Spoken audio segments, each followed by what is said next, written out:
Jay Complex, aka Jimmy, just told on the stage he was the final lock. Just tell me how you feel tonight after the GOODSTOCK finally came to fruition.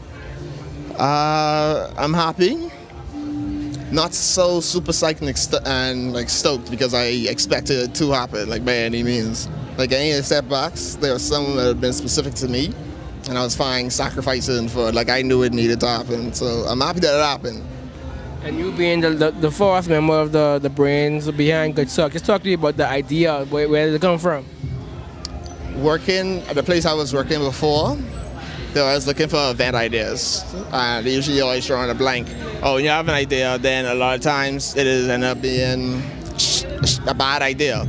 They just don't rock with it. So I just was sitting randomly at work that day, and randomly, what's up, Chiro? Like it came to me, just like vision came to me. Oh, that's what I'm trying to do. But I just thought of a great event we could have here at that place. GOODSTOCK, just like Woodstock, and make it all our new hippie stuff, etc. That it didn't work out at that bar. They had too many complications, so we decided not to work with them. And we ended up with Pirates, giving us a great agreement. And that's basically how that went down. I was the first person to think of it. That like following Sunday after I told Charlie the message, we all sat down, Jasper and Gan as well, and crypt notes of what it's gonna be, and let's chart out from there. Talk to me about the three songs you performed tonight: Rouge, Virtuoso, and Love Lines. Let's talk about them. Yeah. Let's see, in order, it would be Love Lines first.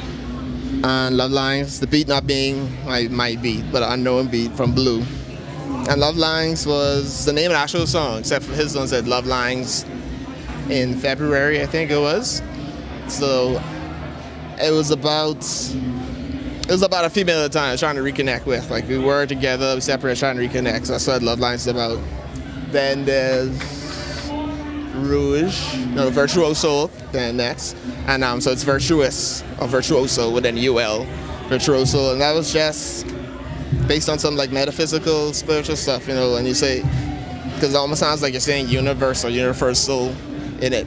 And I just kind of just spoke on in that aspect, my thoughts about universal transcendental stuff. And then the last one would be, wait, that's Love Lines, I did Rouge, right? Rouge, because my last project is called Religion Rouge, although I made that name before it. I was going to record, I was in Orlando, and I wanted a beat that sounded like Burgundy from Earl Sweatshirt, but just not exactly the same beat. And so my producer Rambo made a beat for Rouge, and it worked. And then that's how that one came about, because we had a project, so we had to get it finished. I was just listening to Earl Sweatshirt album at the time, and Burgundy was my favorite song on there, so that's how the track Rouge came about. And it also speaks to, like the most of the project, like drug use. And at least in Bahamian culture, when you're high, they say you're red. So that's why Rouge being French for red. It's the reason the title came about. And what else can they expect you for the rest of the year? Because you've been quiet since Religion Rouge. For the rest of the year, I decided on the name and somewhat theme of the project now. And it's hopefully not going to be too long, like EP length. And maybe, hopefully, done by the summer. I haven't shared too much about it yet, but the title in acronym form at least is OPM, like O period. It's crap. O period, M period, P period, M period. I got so lost just now, but yeah. So OPM is the next project, but I can't say too much on it.